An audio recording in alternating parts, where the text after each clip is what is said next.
o livro de Reis, capítulo 14.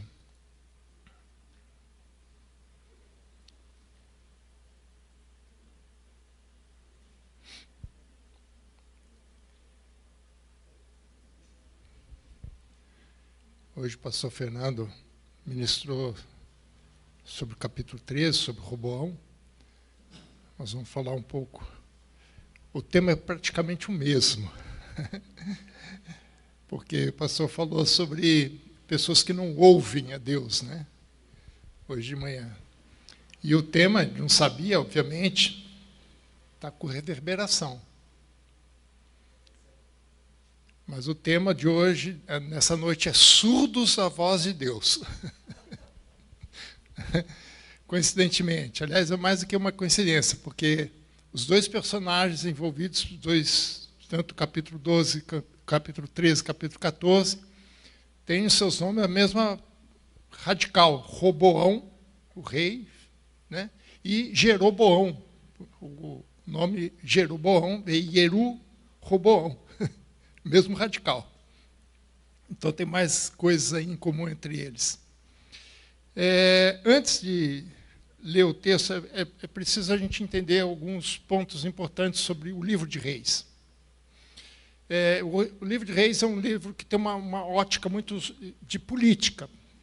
Aí você perguntou, mas pastor, a Bíblia fala de política? Fale muito de política. E o livro de Reis ele vai falar a política dentro da perspectiva teológica, né, que a gente chama, normalmente a gente fala sobre teocracia. E ainda está com um pouquinho de reverberação. E ele se fundamenta em 3 pontos, né, que isso é importante ter sempre em mente para entender o agir de Deus nesses 2 livros de Reis, né? O primeiro ponto da teologia da autoridade política na Bíblia é que o rei deve ser fiel a Deus. Esse é o ponto pacífico, né? Ele está baseado em 1 Reis 2:3, se vocês quiserem ler depois. Então, o rei tem que ser fiel a Deus. Deus nunca teve esse projeto do reino em Israel, né? O projeto de Deus ainda era judicatura. Mas o próprio povo pediu um rei. Então, Deus concedeu o rei, desde que o rei mantivesse a sua autoridade sob a autoridade de Deus. Então, o rei tem que se submeter a Deus, né? Então, o rei deve ser fiel a Deus. O segundo ponto dessa teologia é que o rei tem que governar com sabedoria e justiça, e servindo ao povo. Que povo é esse? Povo de Deus, né? Isso está baseado no texto de 1 Reis 12:7. Então, por ser fiel a Deus e por estar à frente do povo de Deus, então ele tem que governar com justiça e com sabedoria. E a gente vê isso muito claramente em 2 textos de Salomão, onde ele usa da sua sabedoria e usa da sua justiça como forma de governo. Isso nós vimos em capítulos anteriores. E o terceiro ponto é entender que esse povo é um povo de Deus, né? Esse povo pertence unicamente a Deus. Isso está baseado também em 1 Reis 3:8-9. Então, esses 3 pontos, né? O rei deve ser fiel a Deus, o rei deve governar com sabedoria e justiça o povo, servindo o povo de Deus. Ele não é servido pelo povo, mas servir ao povo. Como Jesus falou, eu vim para servir e não para ser servido. O rei tinha que governar dessa maneira. E entender que o povo pertence a Deus. Então, ele não está ali diante de um povo qualquer, está diante do povo de Deus. Essa é a teologia que nós encontramos em Reis, porque algumas pessoas entendem assim, mas nós estamos vendo que o reino de Israel estava dividido em 2, foi dividido a partir de Roboão, né? Surge 2 nações, a do sul, também chamada Judá, e a do norte continua com o nome Israel, e algumas vezes é também chamado de Efraim, ou algumas vezes até mesmo Jacó. Mas esse povo continua sendo um povo de Deus, tanto do norte quanto do sul continua sendo povo de Deus, e esse povo foi um povo que Deus levantou como instrumento para trazer a salvação ao mundo. Por isso que a teologia da autoridade política é importante. E a salvação viria através desse povo, como Jesus falou lá em João 4:22, que a salvação vem dos judeus, né? Por conta disso, a obediência era ponto-chave em toda essa história, né? A obediência era a única forma de que Israel dispunha para ser este instrumento de Deus às nações. Então, Deus estaria usando Israel como meio, como veículo de trazer a salvação. Então, ele teria que preparar Israel. Israel deveria ser um modelo para o mundo e, através desse modelo, atrair pessoas, né? Atrair outras nações, outros povos para Deus. Portanto, a idolatria, né, jamais poderia ser tolerada. Naquela época, a gente tem que entender a idolatria como duas formas, né? A principal forma que acontece em Israel é a politeísmo. A maioria das religiões não são monoteístas, né? Então, a gente vai ter alguns textos que a gente vai achar estranho, né? Porque o povo, ao mesmo tempo que adorava a Deus, é o que nós estamos vendo aqui, né? Vamos ver a partir de agora, a gente vê muito disso. Ao mesmo tempo que eles adoravam a Deus, eles iam no templo ou no tabernáculo oferecer sacrifício a Deus, ao mesmo tempo eles ofereciam sacrifícios para outros deuses, né? Mas quando a gente fala da fidelidade a Deus, a gente está falando de que não apenas um único Deus, mas uma exclusividade a Deus, né? Não ter outro Deus é o monoteísmo mesmo, né? Não poderia ter outros deuses.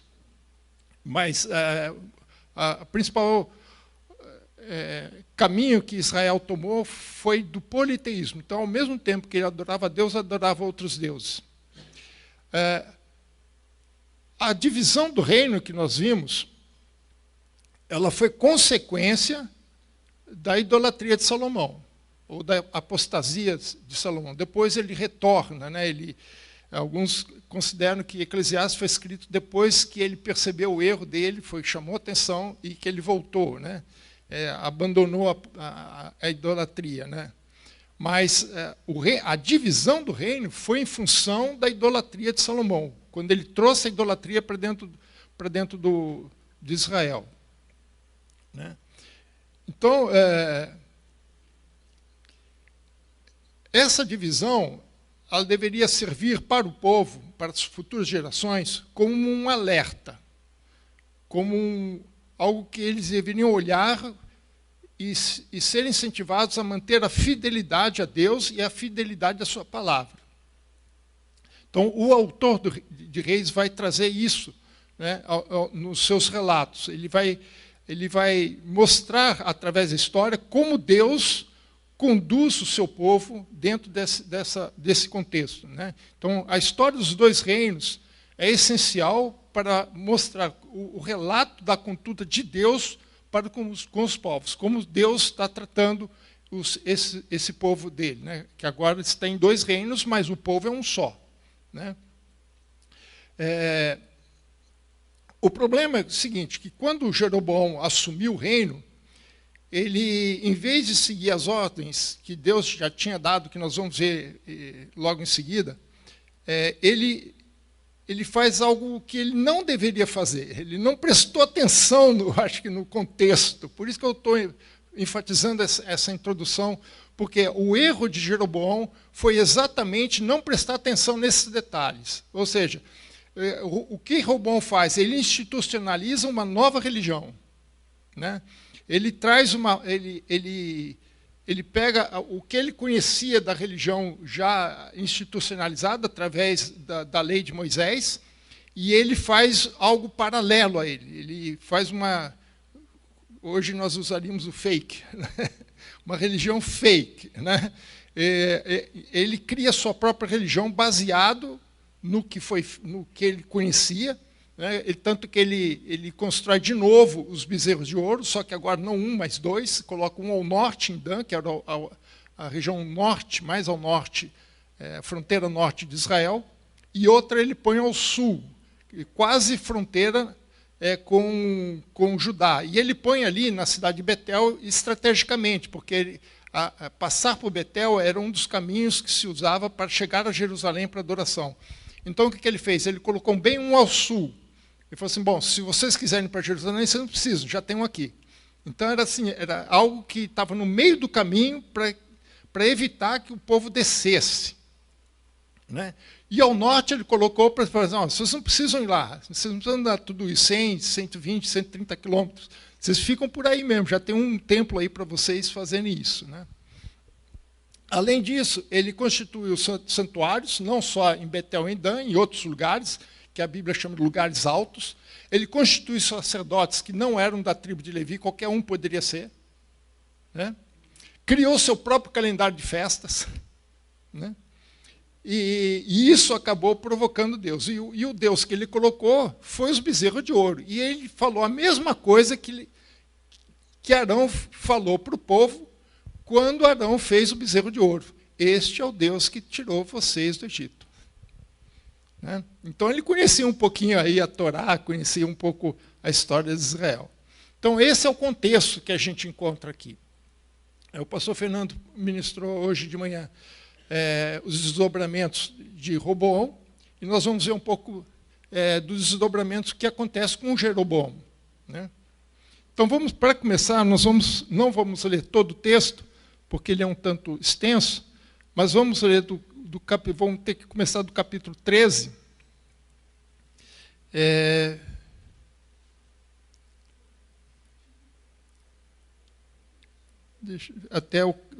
Deixa eu esqueci de marcar aqui. Bom, vamos lá. Capítulo 13, versículo 33. Depois dessas coisas, Roboão ainda não deixou o seu caminho. Opa, desculpa, eu estou com a página virada. É por isso que eu não estava encontrando a passagem. É o capítulo 12, por favor, desculpa. Versículo 33. Capítulo 12, 33.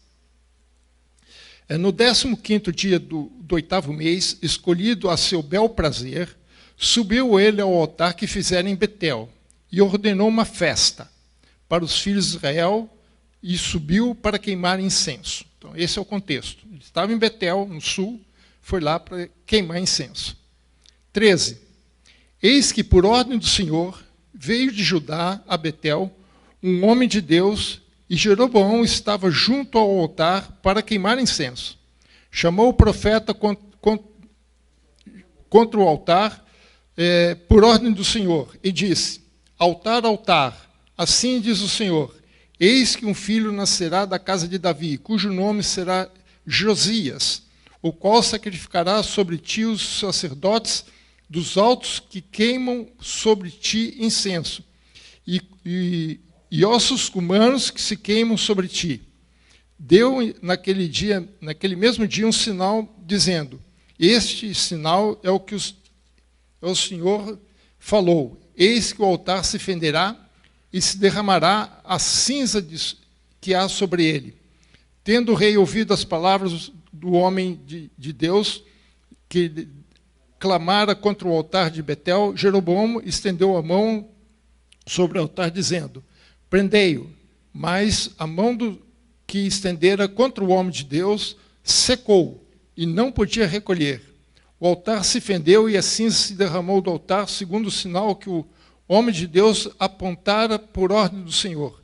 Então disse o rei ao homem de Deus, implora o favor do Senhor, teu Deus, e ora por mim, para que eu possa recolher a mão. Então o homem de Deus implorou o favor do Senhor, e a mão do rei se recolheu e ficou como antes. Disse o rei ao homem de Deus, vem comigo a casa e fortalece-te, e eu te recompensarei. Porém, o homem de Deus disse ao rei, ainda que me desse metade da tua casa, não iria contigo, nem comeria pão, nem beberia água neste lugar, porque assim me ordenou o Senhor pela sua palavra, dizendo, não comerás pão, nem beberás água, nem voltarás pelo caminho por onde fostes. E se foi por outro caminho, e não voltou pelo caminho pelo onde viera a Betel. O texto é um pouco mais longo, mas nós vamos seguir os fatos, né, para mostrar como agiu Jeroboão em relação àquilo que Deus tinha dito a ele. Então, o contexto é esse. Ele construiu um altar ali em Betel e foi oferecer incenso. E quando ele estava oferecendo incenso, ele estava no altar, oferecendo incenso, fazendo o sacrifício, chega um jovem, não sabemos a idade, apenas diz que era um jovem profeta. E é interessante que ele não vem da região, ele vem de Judá, do Reino do Sul. E ele, ao se dirigir àquela situação, ele não se dirige ao rei, ele se dirige ao altar.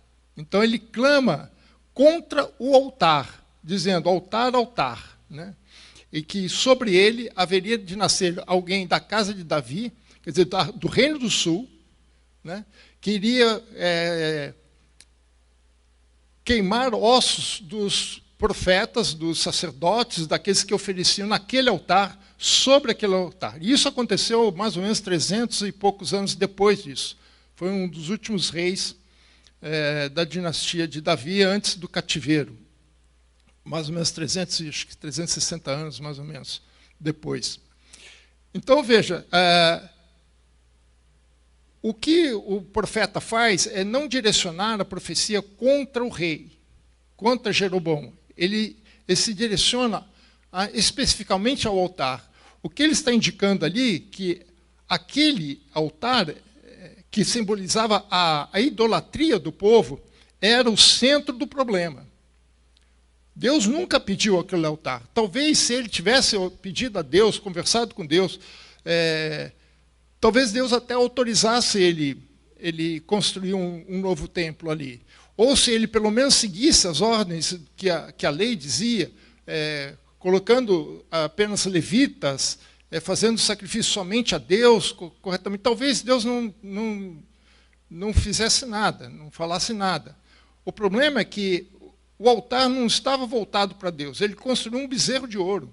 E ainda diz que aquele bezerro era quem tinha libertado o povo do Egito. Então ele desvirtuou totalmente a coisa. Os oficiantes, os sacerdotes que ofereciam ali, não tinham nenhuma ligação com a família de Levi.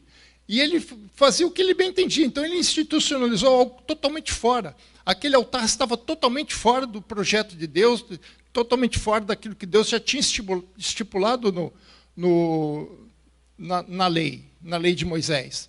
Então o problema era bem focado. O que o profeta estava querendo demonstrar ali é que o problema era o altar. Jeroboão, ele poderia ter se corrigido, poderia ter feito de forma diferente, mas não fez. Então, ele está apontando diretamente aquilo que estava sendo o problema, porque aquilo estava levando o povo à idolatria. Jeroboão não poderia se considerar inocente em relação a esse tema. Se a gente voltar lá para o capítulo 11, versículo 33, quando Aías, o profeta, direciona a ele a profecia de Deus, que Deus iria dividir o reino em 12, né, e daria 10 para ele, e 2 ainda ficaria com a casa de Davi. Veja o que ele fala no capítulo 11, versículo 33.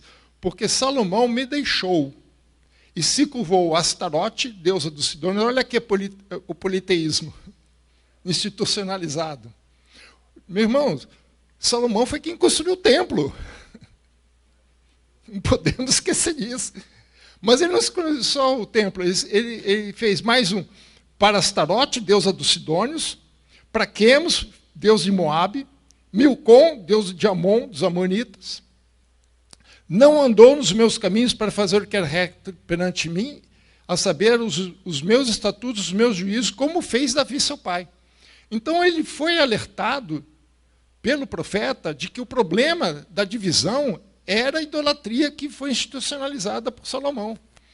Agora, o que está acontecendo? Ele está fazendo exatamente a coisa que Salomão fez. Justamente aquilo que causou a divisão, agora ele também está fazendo. Quer dizer, está saindo do caminho, saindo do propósito de Deus. O propósito de Deus não era esse. Né? Então, ele está repetindo os erros de Salomão. E então, ele não podia dizer que ele não sabia. Ele sabia. Ele estava bem informado. Ele conhecia bem. Talvez ele tivesse mais impressionado com as questões de impostos, né, das obrigações econômicas, né, de servir, né, a questão das necessidades lá da corte, né? Mas, diante de Deus, isso aí era secundário. Diante de Deus, o que era central era a questão da idolatria. Né? Enquanto ele se manteve fiel, Salomão teve que manter fiel, Deus deu prosperidade. O problema foi quando ele saiu dessa fidelidade. Além disso, Deus também, veja a outra instrução que ele dá para Jeroboão, capítulo 11, versículo 38. Esse aqui, ele devia descrever isso, colocar na porta da casa dele. Veja só, se ouvires tudo que eu te ordenar, e andares os meus caminhos, e fizeres o que é reto perante mim, guardando os meus estatutos, os meus mandamentos, como fez Davi. Veja só que ele sempre compara com Davi. Meu servo. Olha agora a profecia, irmãos. Eu acho isso aqui... Roboão, eu acho que estava com a cabeça meio virada. Eu falei, eu serei contigo e te edificarei uma casa estável, como edifiquei a casa de Davi, e te darei Israel. Quer dizer, a história poderia ser, se Jeroboão tivesse atendido, ouvido, né, como ele fala assim, se ouvires, é condicional. Né, se ouvires, eu farei com você o que eu fiz com Davi, te darei uma casa perpétua. Hoje nós não estaríamos falando somente sobre Davi, estamos falando sobre Jeroboão. Só que nós estamos falando de Jeroboão não como falamos de Davi. Não como exemplo a ser seguido, mas como exemplo a não ser seguido. Ele tinha uma promessa muito grande, enorme na mão de Deus. Mas o que ele faz? Ele se afasta das promessas. Agora, nesse momento, ele está dando uma oportunidade a Jeroboão a retornar, como ele fez com Salomão. Salomão acabou recuando, apesar que a gente não tem nenhum ponto na Bíblia que fala que Salomão se arrependeu. A gente supõe pelas consequências. Né? Mas Deus estava dando oportunidade para Roboão que se arrependesse, que mudasse o caminho. Por isso que o foco dele não é Jeroboão, mas é o próprio altar. Versículo 3. Então deu... voltando lá para o capítulo 14, né, 14:3. Deu naquele mesmo dia um sinal, dizendo, este sinal que o Senhor falou, eis que o altar se fenderá e se derramará a cinza sobre ele. O que Deus está mostrando aqui? Que a quebra do altar demonstrava a nulidade daquele altar. Ou Deus estava dizendo assim para Jeroboão, esse altar não serve para nada. Não serve para nada. O que você está fazendo aí não serve para nada. Só serve para te afastar de mim. Do ponto de vista meu, isso não serve para nada. Eu vou quebrar isso aqui porque não serve para nada. Para que ninguém use. Nem você, nem ninguém. Ninguém vem aqui restaurar isso aqui. Passar um super bonder lá, ou qualquer coisa desse. Durepox. Não. Então era um sinal visível de que aquele altar diante de Deus era nulo, não tinha utilidade nenhuma, ele deveria abandonar aquilo. Né? Agora, o que acontece? Em vez o rei, né, dar atenção à mensagem, né, dar atenção do que o profeta está falando, o que ele faz? Ele se ofende. Ele fica todo cheio de onda. Né? E ele fica indignado contra o profeta, e não contra a mensagem. Não contra a profecia. Né? E veja o que ele faz, então, no versículo 4. Tendo o rei ouvido as palavras do homem de Deus que clamara contra o altar, Jeroboão estendeu a mão sobre que está. Possivelmente ele estava com a mão sobre o altar, ele tira a mão e estende a mão sobre o cara, aponta para ele, né, e manda prendê-lo. Bom, a gente já está acostumado com isso aqui no Brasil, né? Manda prendê-lo. Né? Mas o que aconteceu foi isso, manda prender, prendam. Prendam. Mas o que aconteceu? Mas a mão que estendera contra o homem de Deus secou e não podia recolher. Eu não sei que eu tentei entender essa palavra secar aqui, né? Mas onde a palavra é usada é secar mesmo, secou. Mas eu entendo que não secar no sentido de ficar desidratado, né? Mas no sentido que ele ficou sem movimento. Ele ficou com a mão estendida, assim, não podia mexer, como se, né, tivesse duro, né, preso. Né? Imagina o rei andando assim, com a mão estendida o tempo todo. Né? Mas veja só, a ira do rei, né, se voltou contra o mensageiro e não contra a mensagem. Né? E ao invés de ouvir a palavra e se arrepender, né, se voltar contra o pecado, que era realmente o centro da mensagem, não, ele se volta contra o mensageiro, se revolta contra o mensageiro, manda prendê-lo. E a mão, o fato da sua mão estar seca significa que a autoridade dele estava quebrada. Porque mão, irmãos, simboliza autoridade. Certo? Então, quando ele seca a mão, é como se ele estivesse perdendo a sua autoridade. Porque toda autoridade política, isso aqui indistintamente, vem de Deus. A palavra de Deus diz que toda autoridade foi instituída por Deus. Ela é uma autoridade delegada. Então, toda autoridade vai responder mais cedo ou mais tarde para quem o delegou. Né? E era o que estava acontecendo aqui. Jeroboão tinha uma autoridade delegada por Deus, só que ele estava usando da forma errada, focando a coisa errada. Então, o fato de ele ter secado a mão era uma demonstração da superioridade da autoridade de Deus sobre ele. Porque a mão dele perdeu a autoridade, porque ele não conseguia mais fazer nada com a mão. E o que acontece, então? Ele pede para o profeta, agora aquele que ele queria prender, era aquele que poderia dar a solução para ele. Né? Versículo 6. Então disse o rei ao homem de Deus, implora o favor, veja só o pronome que ele usa, teu Deus. Ele não fala assim, implora a Deus. Ele pode falar, o teu Deus. É como se Deus não fosse o Deus dele. Né? Implora ao teu Deus, ora por mim, para que eu possa recolher a mão, porque agora ele percebeu que ele não conseguia fazer mais nada com aquela mão. Estava inútil. Então o homem de Deus implorou o favor do homem. Esse profeta era bonzinho, né? Porque o cara acabou de mandar ele prendê-lo, né? Mas ele implorou a Deus, o favor de Deus, e a mão do rei se lhe recolheu e ficou como dantes. Isso mostra que Deus ainda estava dando uma nova oportunidade a Jeroboão. Estava restaurando a sua autoridade. Mas veja como é que você vai usar isso aqui daqui para frente. Né? Então, o que acontece? Ele pede para o profeta, né, orar pela sua cura, mas não para que ele fosse perdoado do seu pecado.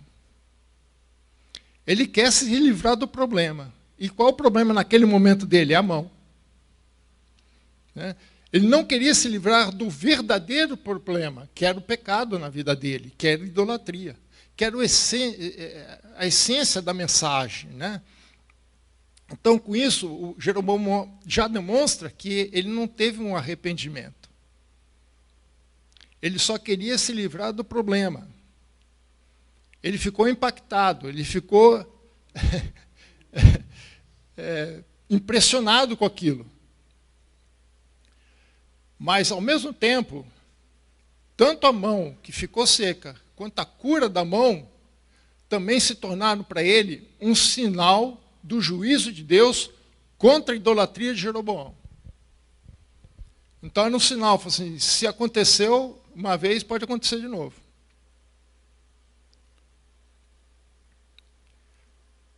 Aparentemente, assim, a princípio, parece que o Jeroboão reagiu relativamente bem. Aí no versículo 7, disse o rei ao homem de Deus, vem comigo a casa e fortalece-te, e eu te recompensarei. A princípio, a gente pode imaginar que ele estava querendo expressar sua gratidão ao profeta, né, e recompensá-lo. Pode ser. A gente não sabe qual foi realmente a sua intenção, ou se tinha alguma outra intenção por trás. Né? Podemos apenas supor, mas a princípio ele queria recompensar o profeta, agradecer o profeta pelo que ele tinha acontecido. Ele falou assim, então vem para casa, come alguma coisa lá, depois eu vou te recompensar pelo que você fez, orou por mim, né? Tem gente que cobra por oração, viu, irmãos? Ele não cobrou, não. Pior que tem mesmo. Mas veja a reação do profeta, versículo 8. Porém, o homem de Deus disse ao rei, ainda que me desse metade da tua casa, não iria contigo, nem comeria pão, nem beberia água neste lugar. Possivelmente, irmãos, quando ele falou nem comer pão, nem água, possivelmente ele tinha que fazer todo o trajeto, ida e volta, em jejum. Né? Ele não poderia comer nada, pelo menos a frase, a princípio, seria esse. Né? Não sei se ele poderia ter levado uma lancheira, alguma coisa para ele comer no caminho, mas o fato é que ele disse que ele não poderia comer pão nem beber água naquele lugar. Então, talvez ele tivesse que ficar em jejum. Mas o fato da recusa tem um significado um pouquinho mais profundo. Essa recusa também era um sinal de... A ordem de Deus, não apenas a profecia, mas como ele deveria cumprir essa missão de ir lá, de não poder falar a coisa, ir por não poder comer, ir por um caminho e voltar por outro. Isso também era um sinal. Por quê? Comer com alguém significa ter comunhão, ter participação. Então, se ele comesse com alguém ali, ele estaria dizendo que ele estaria concordando, tendo comunhão com aquela situação. E ele foi lá justamente para combater o problema. Então, ele foi proibido para evitar que passasse uma mensagem errada em relação à profecia. Que, embora ele tivesse cumprido, né, Deus estivesse aprovando a partir daí. Mas Deus falou assim, não, você não vai nem mesmo voltar pelo mesmo caminho, você vai ter que fazer outro trajeto. Você não vai ter participação nenhuma ali. Então, isso mostrava claramente uma desaprovação total da parte de Deus, porque nem comunhão com aquilo ele poderia ter, nem comer qualquer coisa dali. Então, isso também, essa recusa, também era um sinal da desaprovação da parte de Deus daquilo que estava acontecendo. Porque sentar-se à mesa com Jeroboão poderia indicar que ele estava tendo uma comunhão, de alguma forma, com aquilo ali. Então, o grande problema aqui, nessa primeira parte desse texto, foi a questão de Jeroboão. O profeta que vem de fora, avisar, trazer uma profecia, indicar ao rei a questão de que o rei não estava ouvindo aquilo que Deus tinha dito. Lembra que a profecia era condicional, se ouvires. E ele não estava ouvindo. O profeta, então, ele cumpre a sua missão e volta para casa. Só que ele volta para um outro caminho.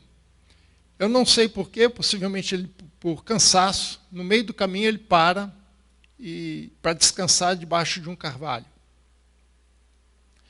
Dois jovens que viram toda aquela situação, quando chegaram em casa, em Betel, ele contaram para o seu pai. Versículo 11. Morava em Betel um profeta velho. Vieram seus filhos e lhe contaram tudo o que o homem de Deus fizera aquele dia em Betel, e as palavras que disseram ao rei, e contaram a seu pai. É interessante a questão dele ser também profeta, né? Mas possivelmente o profeta, quando escutou aquele relato, ele ficou impressionado, ele queria talvez conhecer aquele profeta que veio de Judá, e aí ele se informa com os seus filhos qual era o caminho que ele tinha seguido. Ele falou, olha, ele seguiu por tal caminho. Então ele vai atrás do jovem e acaba encontrando o jovem descansando, né? Nós não temos nenhuma informação maior de quem era esse profeta, assim como nós também não temos grandes informações em relação ao profeta de Judá, né? Mas só sabemos que ele também é chamado de profeta e que ele era uma pessoa de idade, porque ele era um profeta velho, ou, como estou chamando, um velho profeta. Ao ver aquele jovem, então, ele se dirige a ele, fala assim, vem comigo, vem para casa e come pão. É a segunda vez que ele recebe um convite desse, né? Versículo 15. Né? Então ele disse, vem comigo a casa e come pão. Né? Ele tinha recusado do rei, né? Aí o profeta tenta convencê-lo a ir com ele. Versículo 17. Então ele recusa novamente. Muita sabedoria ele recusa. Versículo 17. Porque me foi dito pela palavra, olha só, porque me foi dito pela palavra de Deus, ali não comerás pão, nem beberás água, nem voltarás pelo caminho pelo que foste. Então ele repetiu a ordem, né? Ele já tinha dito para Jeroboão, agora ele fala para o profeta. Olha, Deus me falou isso.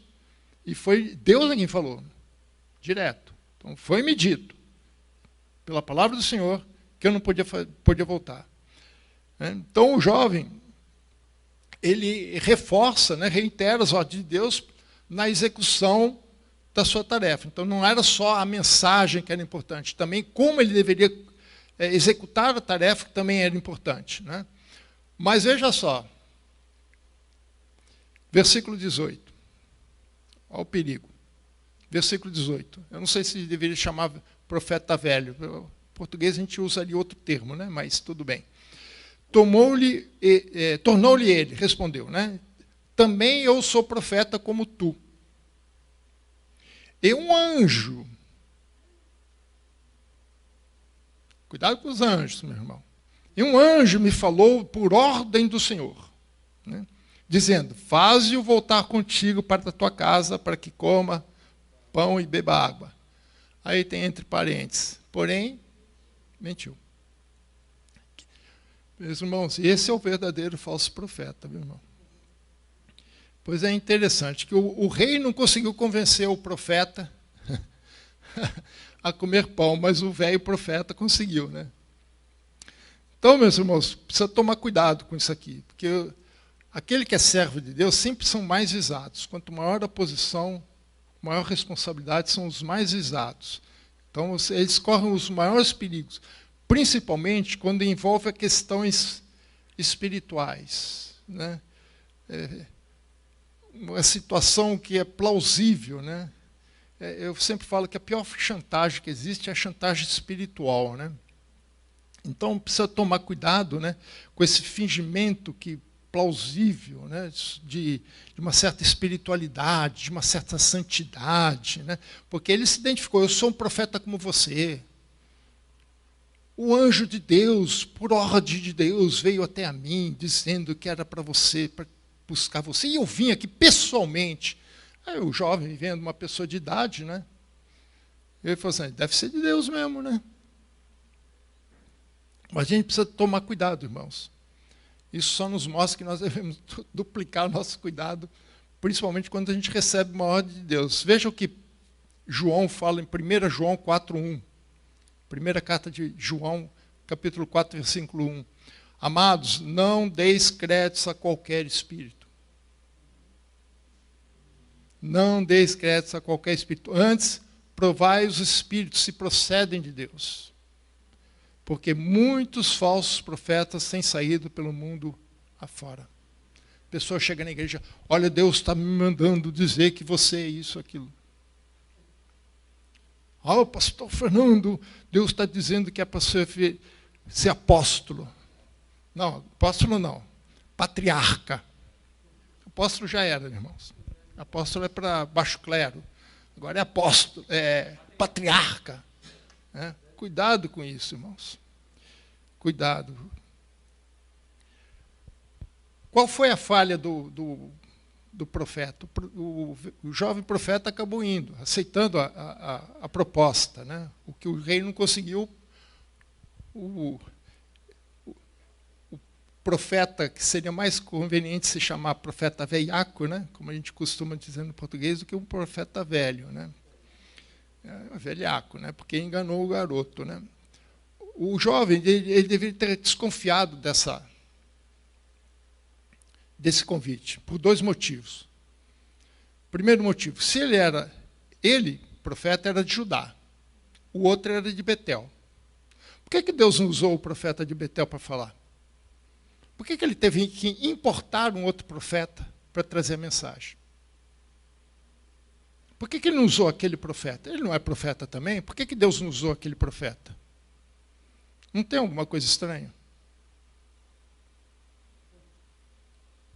Era a primeira coisa que ele disse, mas espera um pouco, se você é profeta, por que eu que tive vir? Eu estou aqui andando, tenho todo esse tamanho, não posso comer, não posso beber. Eu só parei aqui porque eu estou cansado. Tive que enfrentar o rei lá, o cara queria me prender. Se não fosse intervenção de Deus, eu estava preso agora, como aconteceu com Jeremias. Né? Por que você não foi lá falar com o rei? Segunda coisa é o seguinte, que isso aqui também é importante para a gente ter em nossas mentes. Segunda, se a ordem veio de Deus, por que a contra-ordem também não veio de Deus diretamente para mim? Se Deus deu ao jovem profeta uma mensagem e instruções para transmiti-la, Deus também poderia comunicar qualquer alteração, qualquer mudança dos planos. Por que ele não falou assim? Veja que lá na frente, lá atrás, ele falou assim, Deus falou comigo. Agora Deus não vai falar mais comigo? Agora tem que vir por meio de terceiros? Né?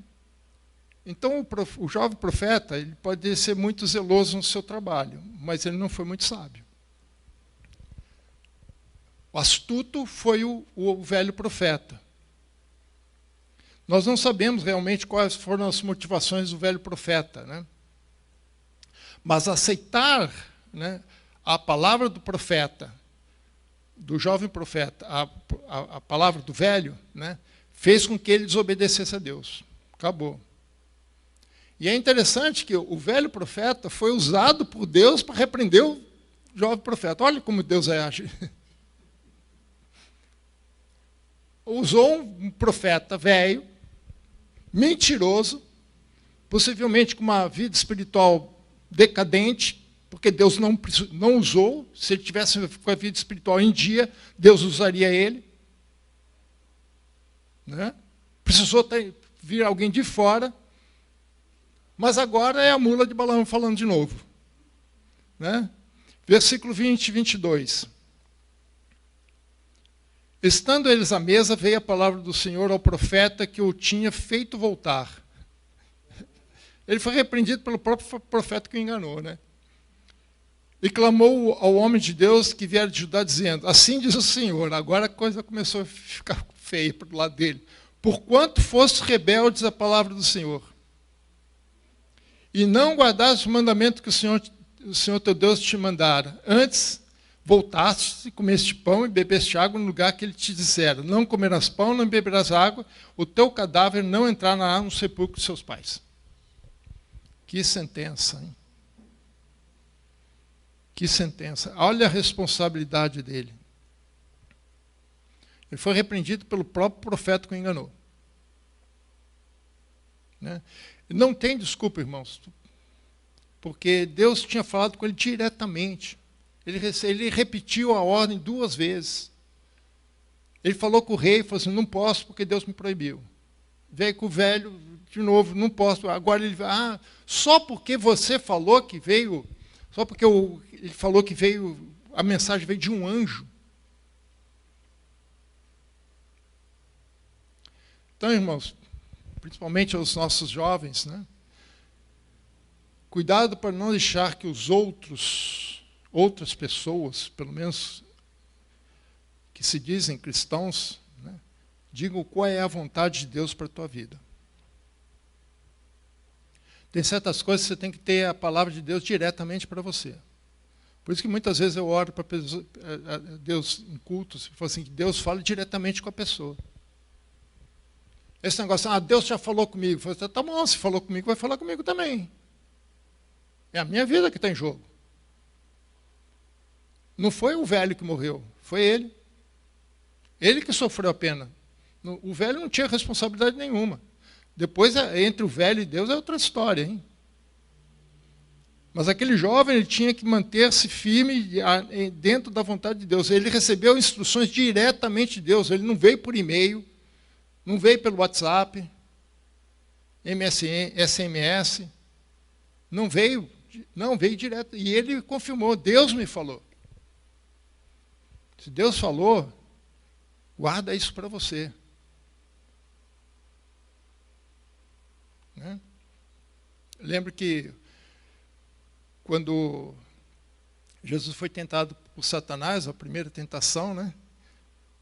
Ele respondeu a Satanás, quando ele falou de comida, né? Falou justamente comida. Você está com fome? Pega essas pedras, vira pão. Né? Um pão italiano gostoso, né? Bom, né? Com um azeitezinho em cima. Mas veja o que Jesus respondeu. Não só de pão vive o homem, mas de toda a palavra que procede da boca de Deus. Essa palavra que tem que estar no nosso coração. É ela que tem que ser a instrução para as nossas vidas. Mestres são bons, profetas são importantes, a Bíblia fala sobre eles. Mas ela nunca pode estar contra aquilo que Deus determina para você. E o que acontece? Então ele vai embora e o profeta velho ainda é bonzinho com ele. Oferece uma mula para ele voltar montado. Em vez de voltar a pé, eu ainda vou te dar um jumento para você. Eu acho que ele estava com peso na consciência, viu, irmãos? O que ele faz? Ele oferece um jumento, uma mula para ele, e no caminho, versículo 24. Foi-se, pois, e um leão o encontrou no caminho e o matou. O seu cadáver estava tirado no caminho, e o jumento e o leão parados juntos do cadáver. Você pode imaginar essa cena, irmãos? O cara pegou lá a mulinha, estava andando, de repente vem um leão, ataca o profeta. Aí fica lá, o corpo estendido no chão, a mula e o leão um do lado do outro. Parece que o Apocalipse aconteceu, né? A mula, cordeiro, leão, tudo, né? Mas uma coisa importante aqui, irmãos, mais um sinal. Né? Porque é uma cena totalmente absurda. Né? O leão está lá do lado. Por que ele não pegou o jumento também? Né? E ele não comeu o homem. Ele só matou. Né? Então, a maneira como o leão ficou junto ao homem e ao jumento mostra que o leão não matou por fome, mas por uma ordem de Deus. Então, era mais um sinal que ele estava deixando ali. Quando o velho profeta, fica sabendo, ele vai ver o que acontece. Eu imagino o susto que ele não levou, né? Um leão lá. O que vão fazer agora? E ele decide recolher o corpo e sepultá-lo. Né? Mas não se engane, irmãos. Versículo 31 e 32. Depois de o haver sepultado, disse aos seus filhos, quando eu morrer, enterrai-me no sepulcro em que o homem de Deus está sepultado. Ele que sepultou, ele arranjou o lugar, tudo sepultou. Né? Então eu quero ser sepultado junto com ele. Põe os meus ossos junto com os ossos dele, porque certamente se cumprirá o que por ordem do Senhor clamou contra o altar. que está em Betel e contra todas as casas dos altos que estão na cidade de Samaria. Então ele entendeu o recado, agora ele entendeu. Infelizmente, tarde demais. Mas quem pagou por isso foi o outro. Né? Só que, irmãos, não se enganem. Ele não sepultou o profeta por uma questão humanitária. Ele estava interessado nele mesmo. Veja que ele conhecia a profecia, ele sabia o que ia acontecer. Sabia que via Josias, ele não tinha a menor ideia quem seja, mais de 300 anos depois. Sabia que via um rei que ia pegar os ossos desses profetas, desses sacerdotes, daqueles que serviam no altar, e ia queimar sobre aquele altar. Ele não queria estar no meio. Faz o seguinte, meu irmão, meus filhos, coloca junto com esse aqui, porque se esse aqui é o profeta de Deus, ninguém vai mexer nele. Essa foi a intenção. Né? Se depois vocês podem ler, né, a história, né, de Josias no segundo livro de Reis, capítulo 23, do 17 ao 18. É o momento que Josias faz isso. Né? Ele simplesmente não queria estar junto com aqueles profetas. Né? Então, a própria morte do profeta, né, também estava sendo uma advertência para Jeroboão e para todo aquele povo de que eles deveriam obedecer à voz de Deus. Né? Qual é a mensagem principal dessa cena toda? É que se Deus castigou a desobediência de um profeta que for enganado, muito mais severo seria o castigo sobre um rei obstinado que pecava continuamente ou deliberadamente.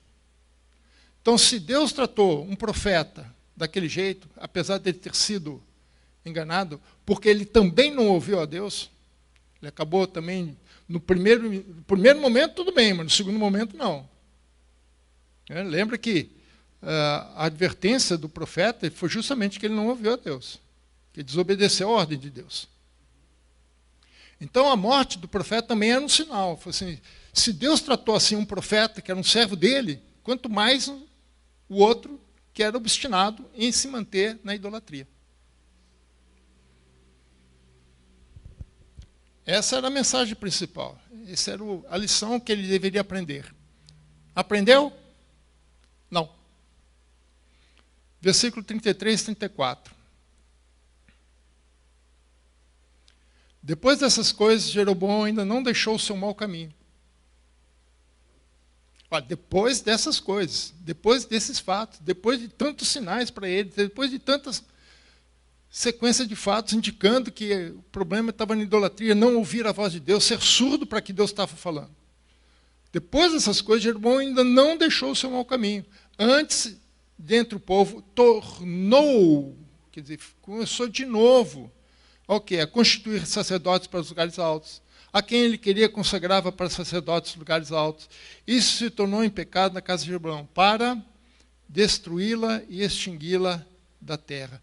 Que triste fim, irmãos. Aquele que recebeu uma promessa de Deus, que falou assim, se você me escutar, se você me ouvir direito e me seguir, eu vou fazer a tua casa firme como eu estou fazendo com a de Davi. Mas o que ele fez? Desobedeceu. Foi surdo. Se fez surdo, pelo menos. E agora o que Deus está dizendo para ele? Que a casa dele vai ser destruída. Em vez de ser edificada, como foi a de Davi, ela vai ser destruída. Então Jeroboão não se arrependeu do seu pecado e voltou às suas antigas práticas. A lição não foi aprendida e o juízo sobre a casa de Jeroboão estava decretado. Isso a gente vê no capítulo 14, eu não vou ler todo o texto, mas capítulo 14, 7 a 11 é importante. Porque no capítulo 14, no início, o filho de Jeroboão fica doente e ele manda a sua esposa, ao profeta, perguntar para o profeta sobre o filho. E ele também já tinha uma certa idade, e ele já não conseguia ver direito, mas o Espírito Santo vê por nós, né? Falou para ele, Jeroboão, a esposa de esqueci Aías, o nome do profeta. Aías, né? Aías, olha, vai vir aí a esposa está chegando aí a esposa do Jeroboão, pedindo aí que você fale alguma coisa. Você fala para ele que... Aí deu todos os detalhes, né? Veja o que ele fala no versículo de 7 a 11. Agora a palavra para Jeroboão. Vai e diz a Jeroboão, assim diz o Senhor Deus de Israel, porquanto te levantei do meio do povo, te fiz príncipe sobre o meu povo de Israel, te tirei o reino da casa de Davi e te entreguei, e tu não fostes como Davi meu servo, que guardou os meus mandamentos e andou após mim de todo o seu coração, para fazer somente o que parecia reto aos meus olhos. Antes fizeste o mal, pior do que todos que foram antes de ti, e fizeste outros deuses, imagens de fundição, idolatria aqui é politeísmo, né, porque ele fala no plural, outros deuses, né, imagem de fundição para provocar minha ira, e me viraste as costas. Portanto, eis que tirarei o mal sobre a casa de Jeroboão, e eliminarei de Jeroboão todo e qualquer do sexo masculino, tanto escravos como livres. Eu lançarei fora os descendentes da casa de Jeroboão, como se lança fora o esterco. Que palavra pesada, irmãos. Olha só. E ele teve oportunidade para se arrepender, até que de todo ela se acabe. Quem morrer de Jeroboão na cidade, os cães o comerão, e o que morrer no campo aberto, as aves do céu o comerão, porque o Senhor o disse. Exterminar. Por quê? Porque ele foi surdo, ele não escutou a Deus, e isso acontece lá no capítulo 15, versículo 29 e 30. 15, 29 e 30. Logo que começou, aqui é o rei Baasa, que ele sucedeu, né, ao filho de Jeroboão, né, ele deu um golpe de Estado, depois a gente vai ler isso mais tarde. Né. Logo que começou Baasa a reinar, matou toda a descendência de Jeroboão, não deixou ninguém com vida, a todos exterminou, segundo a palavra do Senhor, por intermédio do seu servo Aías, que era o profeta que tinha do versículo anterior, né, o silonita, por causa dos pecados de Jeroboão cometeram e pelos que fizeram Israel cometer, por causa da provocação com que me irritaram o Senhor, Deus de Israel.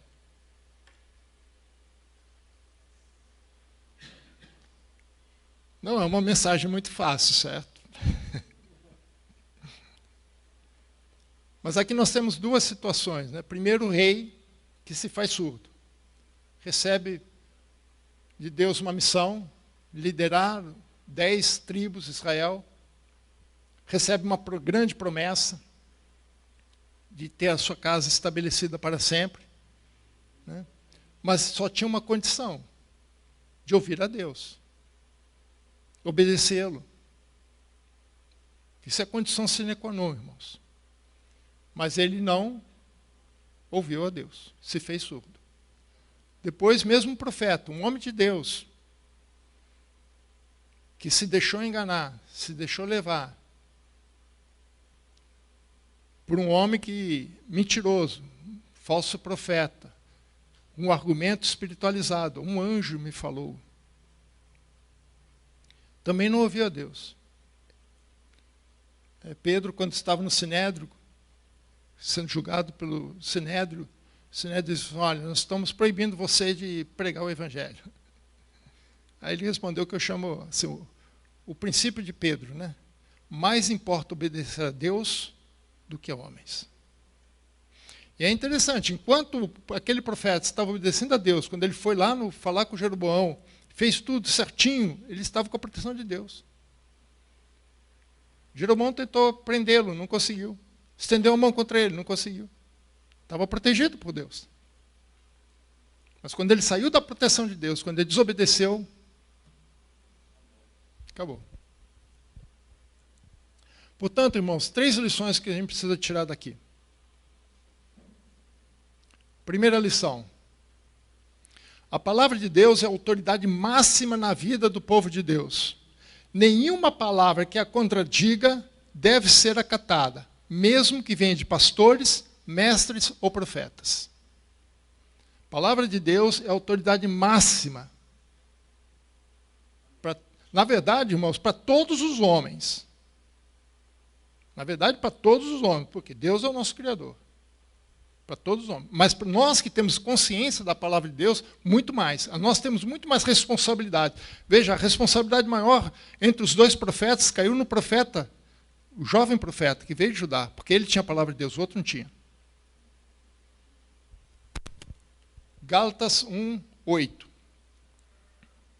E cuidado com esse negócio. O profeta falar, precisa tomar cuidado. Precisa confirmar com Deus. Precisa confirmar com Deus.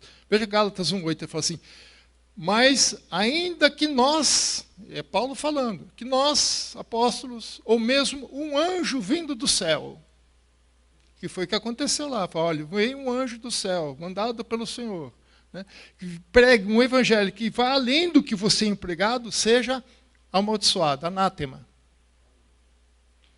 Ele falou assim, olha, mesmo que eu chegue aí e fale alguma coisa diferente do que eu já... Esse evangelho é amaldiçoado, esquece. Então, cuidado. Se Deus falou com você, irmãos, é com você. Se Deus mudou de ideia, você tem que discutir isso com Deus. Não vá tomar decisões diferentes daquilo que Deus já tinha te dado ordem. Se houve alguma alteração, você tem que buscar em Deus. Mesmo que seja... mas o cara é o profeta, é o pastor, é não sei... É o pastor Fernando que seja. Paulo está dizendo, mesmo que eu, Paulo, venha falar alguma outra coisa. Se for contrário daquilo que Deus te disse, não obedeça. O máximo que você pode fazer, o máximo, é buscar em Deus confirmação. Deus, é isso mesmo? Está mudando aqui? Mudou? Acabou? Não é mais isso? É aquilo? Deixa Deus confirmar com você. Senão, meu filho, fica com o que Deus falou. Porque o que Deus falou é mais importante do que qualquer profeta pode falar para você. Segundo, a desobediência às ordens de Deus traz consequências. Mesmo que tenha sido feito, que nós tenhamos sido fiéis e servido bem no passado. Por isso que em Jeremias 25, 7, Jeremias 25, 7 diz assim, todavia não me destes ouvidos, diz o Senhor, mas me provocastes a ira com as obras das vossas mãos, para o vosso próprio mal. Então, o fato de você ter servido a Deus 30 anos, 40 anos, isso não te dá o direito de desobedecer a Deus. Só uma coisa aqui, né? Pelo menos eu tenho por mim. O jovem profeta não foi para o inferno, não foi isso que aconteceu. Né? Não é isso. Mas as consequências ele sofreu. Davi também sofreu. Nós lemos o que aconteceu com Batseba. Ele não foi para o inferno por conta disso. Né? Mas a desobediência, não importa se você tem servido fielmente, se desobedecer a Deus, traz consequências. Porque se Deus te dá uma ordem, é o nome de Deus que está em jogo. É o nome de Deus. Hoje mesmo, eu estava lendo uma reportagem, estava assim, uma cristã foi pega com drogas no aeroporto. Bom, preso no aeroporto. E fizeram questão de colocar lá cristã. Né? Então, cuidado, né?